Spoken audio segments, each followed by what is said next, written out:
insertions ng bicameral conference. Sa nakaraang 2025 po? 2025 po. Hindi po kasi privy or hindi po responsibilidad ng executive makialam kung ano po ang nagawa sa BICAM. Tayo po ang presidente siya ang pagtutuunan lamang po talaga ng pansin ng executive ay ang enrolled bill. Kung ano man po ang naging issue sa kanila kung mayroon man, yun po ay trabaho lamang po ng legislative at kung tayo makikialam sa kanilang gagawin sa pagbalangkas ng budget ay baka sabihin pong nakikialam at ito'y violation po. Payagan niya yung online na signature. So, sayang din yun. Ngayon, kung marami, palagay ko, hindi lang Pilipino ang pipirma. May indication na kahit na ibang lahi, pipirma. Baka sakaling isa sa parang para yugyugin ang ICC. Lalong-lalo na doon sa immediate na pagpapauwi sa ating Pangulo sapagkat alam ko yung karamdaman niya ay nananatili pa. Kawawa naman kung hindi natin mabibigyan ng atensyon niya. Yes. Magandang hapon muli sa ating mga kasama. Nandito na naman si Kuya Goods nagbabalik. At syempre, kung di ka pa nakasubscribe, pa-subscribe na lang po at hit mo yung bell para lagi kang updated sa ating mga video. Eto ha. Pag-aresto kay Pangulong Duterte, guilty ang gabinete ni Bonget. Naku po. Bakit? Tumiklop agad sa next hearing. Tiklop! Nakakita ng sandamakmak na mga kababayan natin na nagbibigay boses Sino hindi titiklop? Milyong-milyong mga kababayan natin ang nagmarcha. Pumunta sa birthday ni Tatay Digong. Meron sa Hague, meron sa Canada, meron sa Maynila, meron sa Luzon, meron sa Bisaya, meron sa Mindanao, meron sa Spain, meron sa Amsterdam, lahat. Bakit hindi ka pa titiklop? Kaya ito, bibigyan natin reaction to ha. At siyempre, at the forefront, Attorney Karen Jimenez and Attorney Harry Roque discuss PRRD ICC legal battle. Ano ang pag-uusapan niya? Yan ang aalamin natin. At taong bayan, maaaring, ito na yung sinasabi natin. Nakakatanggap tayo ng mga comment, ipasok na natin, ha? Ipasok na natin. Tila pinatunayan lang ng mga bata ni BBM ng kanyang gabinete na tila sila ay guilty sa di umano iligal na pagkakaaresto kay dating Pangulong Duterte at dalhin siya sa The Hague, Netherlands. Dahil inanunsyo ni Lucas Bersamin na hindi nga daw dadalo ang mga opisyal ng gabinete sa pagdinig ng Senado sa Huwebes hinggil sa pag-aresto kay dating Pangulong Duterte. Batay ito sa liham na Executive Secretary Lucas Bersamin na may petsang March 31 na ipinadala kay Senator Amy Marcos at Senate President Chis Escudero. At bakit? Sunog na ba kayo sa mga katanungan? Ayon sa liham ni Lucas Bersamin, Mr. Senate President and Senator Marcos, we respectfully write to you regarding the public hearings to be conducted by the Senate Committee on Foreign Relations. In the hearing held by the Senate Committee on Foreign Relations on March 20, 2025, officials from various government agencies dutifully attended the same, sincerely answered all the questions to the best of their knowledge, and candidly provided all information elicited by the Senate Committee members. Given the extensive disclosure made, we believe that further participation may no longer be necessary at this time, especially considering that the Honorable Chairperson has publicly relayed her comprehensive findings thereon. We reiterate our position on the extent of executive privilege in these proceedings, which we detailed in our letter of March 20, 2025. We believe that all matters not covered by executive privilege have already been extensively discussed. Moreover, as the Senate is aware, there are 4 petitions filed and currently pending within the Supreme Court involving the arrest and surrender of former President Rodrigo Roa Duterte, which are closely intertwined with the agenda items being deliberated in the hearings at the Senate Committee on Foreign Relations. Accordingly, further discussions on the matters in the agenda of the hearings may constitute violation of the sub judice rule, which could unduly influence the ongoing proceedings. In light of these considerations, we must respectfully decline the invitation to attend the hearing. Nevertheless, we remain available to extend our full cooperation through other appropriate channels, should there be any further clarifications required within the bounds of the law. Very truly yours, Lucas Bersamin. Bakit? Ang tanong natin at ang ating kababayan ay nagtatanong din, bakit? Anong problema? Anong problema? Bakit ayaw nyo na paatinin itong mga gabinete na ito? Dahil ba singaw na ang mga baho? Singaw na ba?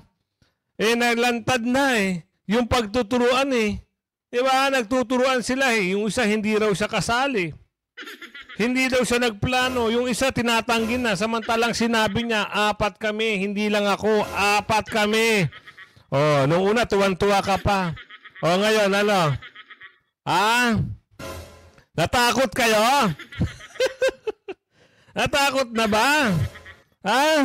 Yan ang katanungan ng ating kababayan. Baka nga naman talagang totoo dahil nakita nyo yung kababayan natin, umatin ang birthday ni Tatay Digong at nagkaroon na ng boses. Eto, tignan natin kung ano yung komento ni Real Talker dito.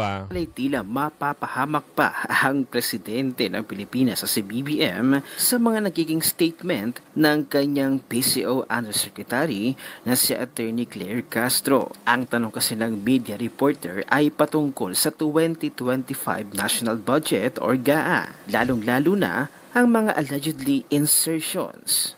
Habay si Auntie Claire, ang sagot niya ay hindi pa pala daw tapos i-review ni BBM, anak ng tokwa, na pirmahan at lahat. Mayroon nang ang kaso sa Supreme Court at pinasasagot na sila.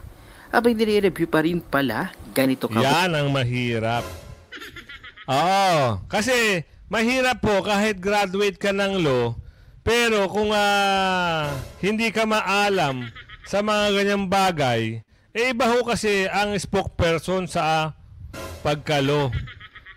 Hindi porket ginawa kang spokesperson under, pwede ka na magbida-bida. Naku po, mali ho yun. Iba ho ang talino ng spokesperson sa nagbida-bidahan lang. Sino ba ito? Kilala nyo ho ba? Ako, hindi ko kilala yan. Kung kilala nyo, i-type nyo sa comment section kung sino ho yung nagbida-bida na yan. Mahilig kasi magbida-bida. Kilala nyo ba siya? Ako hindi ko kilala. Baka mamaya sabihin nyo, fake news.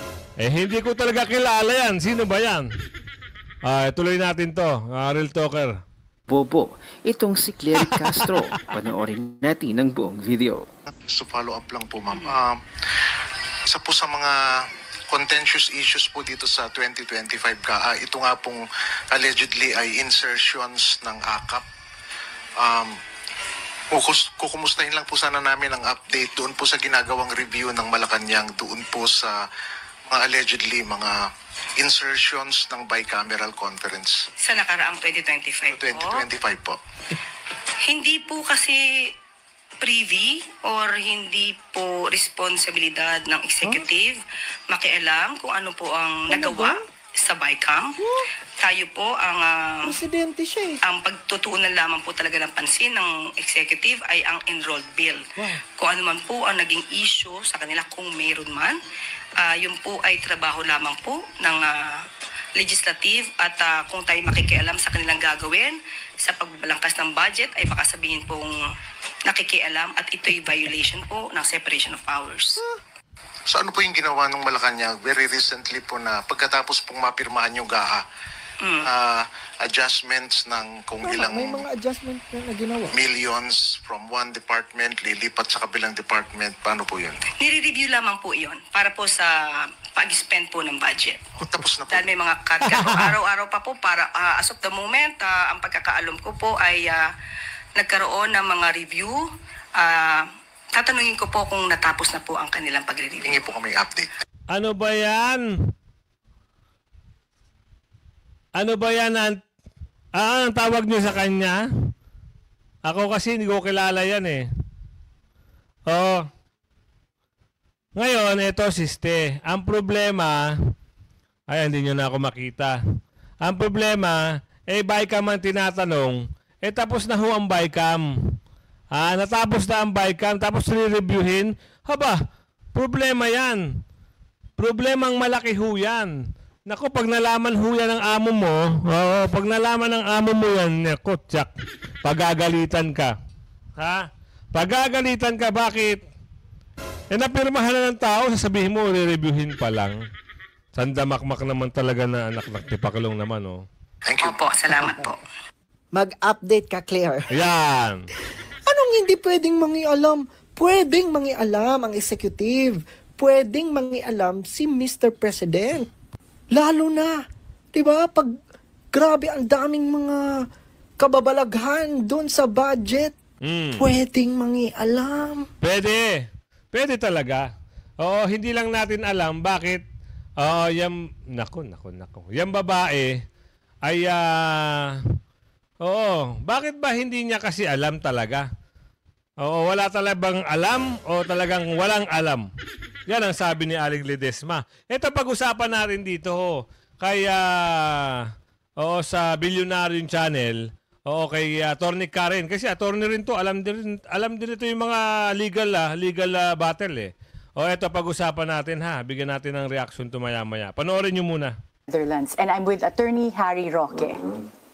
Hello, Karen. Hi, and hello to everyone in the Philippines.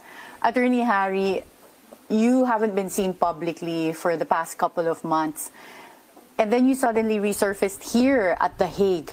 Where have you been in the past months? Unfortunately, I can't say, because if the CID, if the Commission on Immigration can't find me, I'm not going to make it any easier for them. Okay, fair enough. All I can say is sorry, but I can't say. Okay, and why did you come to The Hague? Well, because Vice President Sara said we should meet here and talk about the case. No? Well, I will say this much. I was supposed to be in Hong Kong, but very last minute, I could not go. And I do regret that decision, because what I would have told the former president was at least delay your departure home to the Philippines until such time that we had filed already pleadings that were already prepared a long time ago, no? Like a year before, no? To prevent his extradition. No? But I was not able to make it to the meeting, and of course he insisted on going home because he said he didn't do anything wrong, and he even moved his flight earlier instead of later.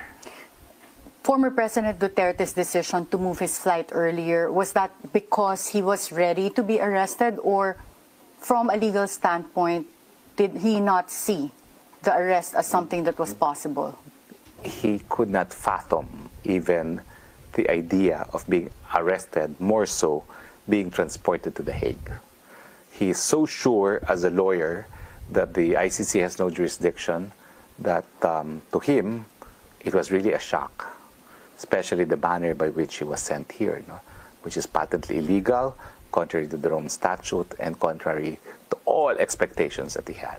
For you as a lawyer and an accredited ICC lawyer, were you also shocked No. that he was arrested? No. For the first time, I'm going to say, in fact, probably I was the only one advising the president to treat the ICC very, very seriously. Why were And, you able to foresee that, or why did you foresee that? Because the ICC needed to disprove what the Africans were complaining about. When I campaigned for the ILC, I was told by the African Union that they were really at the brink of, as an entire bloc, withdrawing from the ICC because they felt there was a bias against Africans, against black people. because the ICC was only investigating and trying people from Africa. So I guess to belie this, they needed to try someone else other than a black person, and that turned out to be Rodrigo Roa Duterte. No? So I knew that they were hell-bent on proving the Africans wrong, because if the Africans were to withdraw, that would be the end of the ICC, because the ICC would only have the Europeans and the Latin American countries as members. Certainly, we're far from universal ratification in Asia, and the major powers, including China, Russia, and the United States, are not part of the ICC Rome Statute. Kita nyo na? Hindi naman pala parte naman talaga. Tsaka malakas ho ang laban. Si Attorney Kaufman, ay nagsalita na rin, nagbigay siya ng update kahapon. Malakas ang laban ng kaso ni Tatay Digong. So, expect na natin yan. No? Tsaka yung interim visa, ihahain na yan sa madaling panahon. Pwede ho Una-una pa lang, nung pagsalang pa lang kay Tatay Digong, ang naging taga-depensa niya ay si Lagdameyo, sorry. Lagdameyo ba? Lagdameyo. Ay, hindi! Sorry Ano ba, Kuya Goods? Si Medaldea. Ano ka ba? Lagdameyo. Anak ng tipakulong. Sorry Si Medaldea, ang naging taga-depensa niya, nasabi doon ng tagapagsalita ng ICC, na pwedeng maghain ng interim si Tatay Digong. So, gano'n At bakit nga pala, may pasok ko lang bakit hinahanap nyo, di ba hinahanap nyo si matagal nyo nang hinahanap yung babae, ano ang pangalan? Kwak. Hinahanap nyo yun, di ba? Ito, may balita rito. Ewan ko kung ano to, totoo ba to? O talagang totoo? Ito, ipasok natin. Kinuwestiyon ng mga netizens ang litrato na ito ni Liza Marcos na nag-celebrate daw ng Women's Month. Pero ang litrato kasama si Attorney Vic Rodriguez. Lalong naghinala ang mga netizens. Nasaan na ba talaga si Liza Marcos? Grabe ng pagka-edit, Ginagalingan talaga ng gusto. So, ito mga kasama. Kung ayaw nila magpakita, bahala sila sa life nila. Basta tayo, alam natin kung nasaan sila. Kayo ba, alam nyo ba? Kung nasaan itong mga ito. Ayon sa puting jehes, mayroong puting jehes. Ayon sa nagbalita, ito raw, mas maganda kasi may video para ma-reaction na natin dito na lang muna tayo mag-stick sa balita dito ni Robin. Tuloy mo, Robin. Ang mga ipinapost ng iba't ibang pahayagan ng Malacanang at mismong Facebook account ni Liza Marcos ay pinaghihinalaan ng edited. Kaya ang malaking katanungan, nasaan na ba talaga si Liza? Marami kasi ang nakapansin na ang post na ito ng Manila Bulletin noong March 27, 2025 ay lumang litrato na pala. Nadiskubre ng mga netizens na ang mga litrato na ito ay mula pa sa post ni Liza Marcos noong September 26, 2022. Napakomento pa nga ang isang netizen, Manila Bulletin News, magkanong bigayan? Tapos pag-check ko ng mga previous post sa Facebook ni Liza, deleted na ang September 26, 2022 post.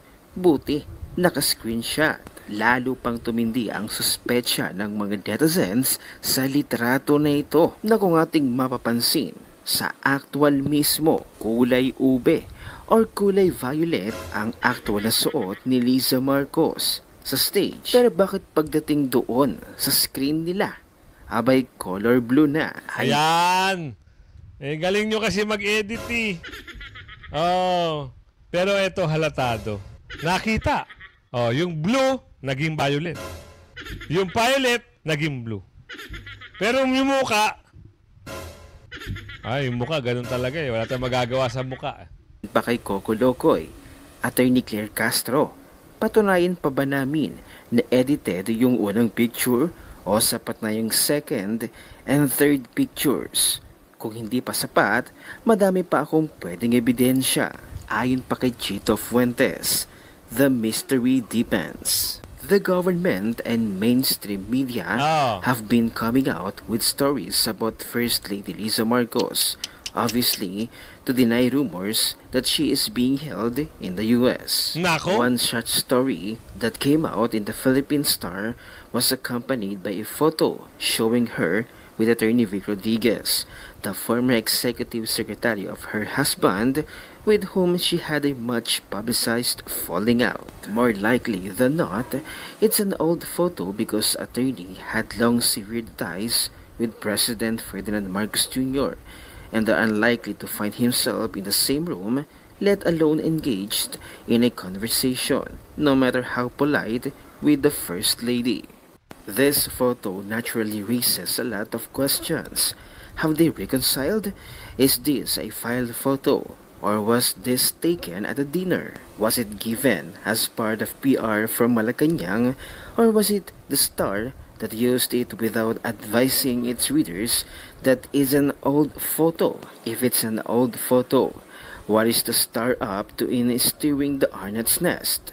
One thing sure, instead of putting this issue to rest, it has only deepened the mystery. Speaking mystery, palaisipan pa rin at nagtataka pa rin ang Malacanang kung bakit mas marami pa ngayon ang nagugutom, gayong nagbibigay naman daw sila ng mga ayuda. Diyos ko Ayun naman, lang. BBM. Alam nyo na ang sagot. Attorney Claire Castro.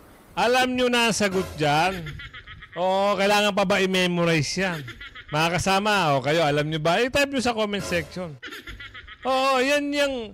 kita nyo, pinatitigil ng Supreme Court. Ayaw nila. Ang sagot nitong babae, hindi kayang patigilin daw ang pamimigay ng akap. O, balita yan ha, nireaksyonan lang natin. Bakit hindi kayang patigil ang Supreme Court? Ibig sabihin, wala nang saysay ang Supreme Court, ganun ba yun?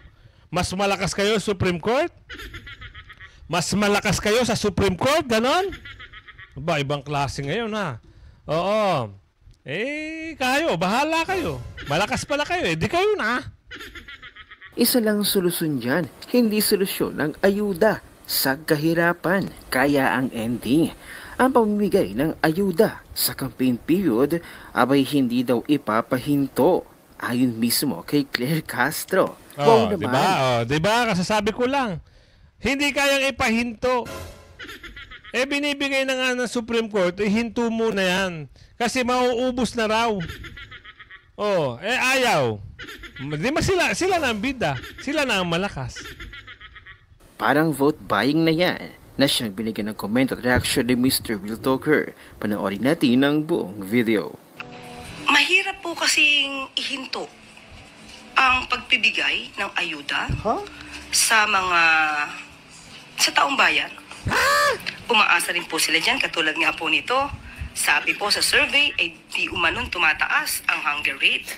Kahit marami na po tayong programa ng ayuda, kaya sabi nga po natin, titignan natin kung saan nanggagaling ito.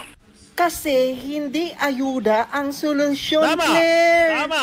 Ikaw na mismo nagsabi sa bibig mo na mismo nang galing, kahit na namimigay kayo ng ayuda, pero mataas pa rin ang hunger rate. Bakit?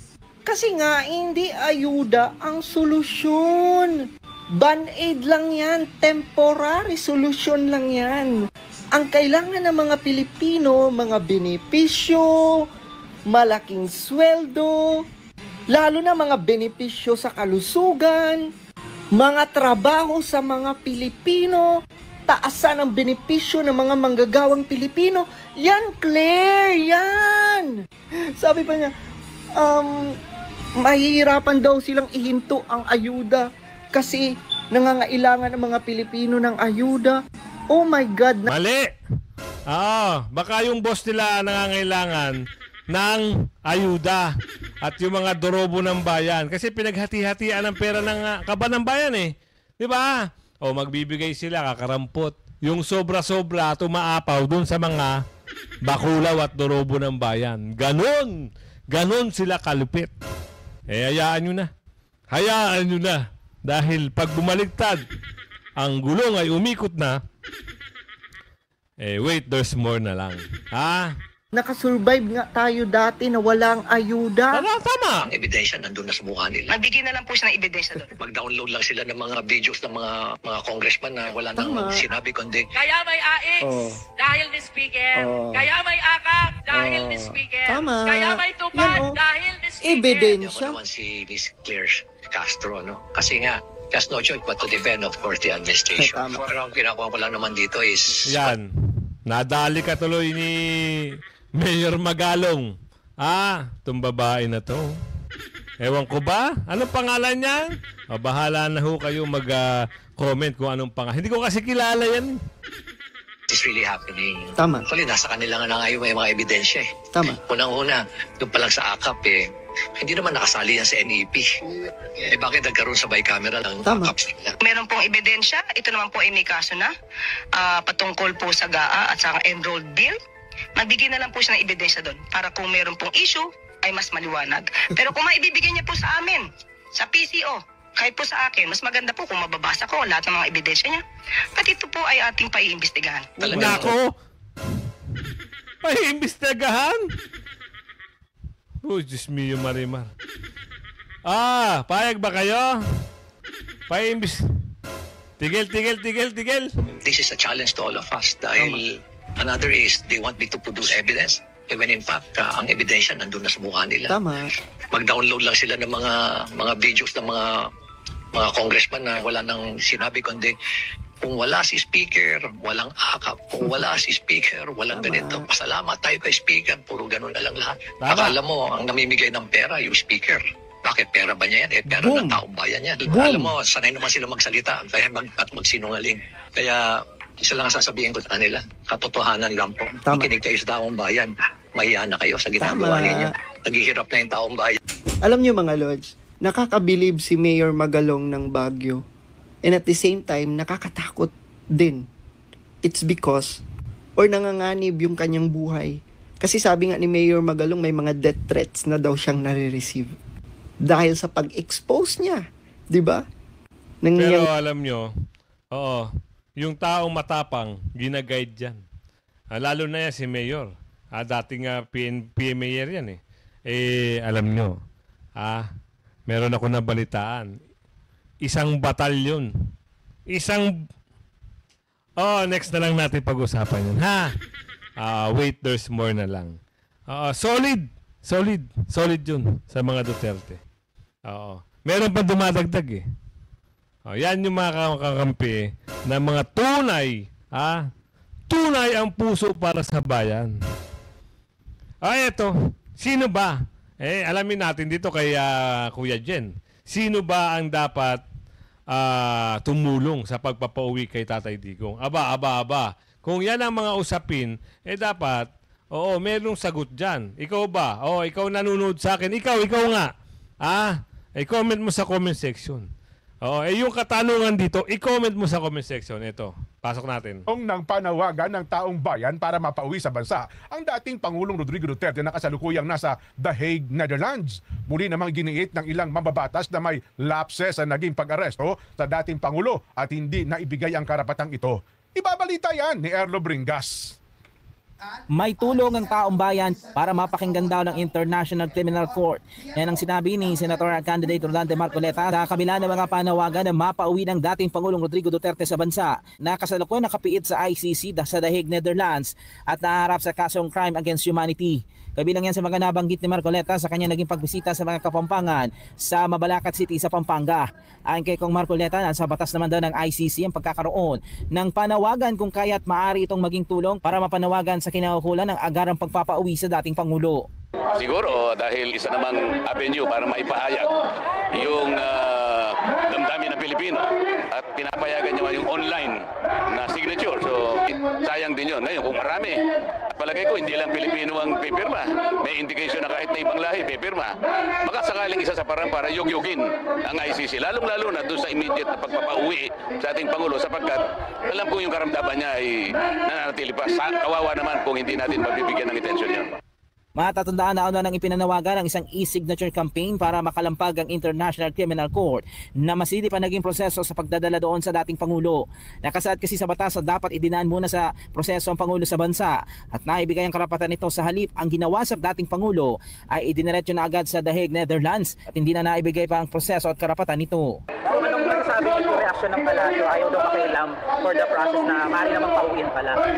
Ano? Ay, pero makikialam ang Palasyo yung panawagan na... So, wala nga namang makialam sila.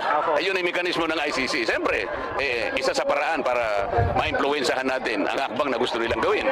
Siguro naman kung milyon-bilyon ang may palalaganap nating signature at mabisang paraan yun dahil online na mabilisan, maramihan at pinapayagan ng kanilang tuntunin. Alam ko babasahin nila. At hindi lamang yun. Sapagkat yung ginawa naming petisyon nakasalig mismo sa mga argumento na pinapayagan nila at alam naman namin yung argumento namin ay may laman naman para questionin. Hindi dapat maihalin tulad daw ang kaso ng dating Pangulo sa kaso nila Russian President Vladimir Putin at Israel Prime Minister Benjamin Netanyahu na parehong may kaso din sa ICC dahil may tuturing na mas malala pa nga ang mga nagawa ng dalawang lider kaysa sa dating Pangulo. Malaking tanong din anya kung bakit hindi pa naaresto ang dalawang lider sa kabila na meron na ding warrant ang mga ito mula sa ICC. Hindi lang maging jurisdiction pati yung admissibility issue sa pagkakadakip at pagdukot at maging sa gaganapin paglilitis sa kanya. Kukwestiyonin natin yun.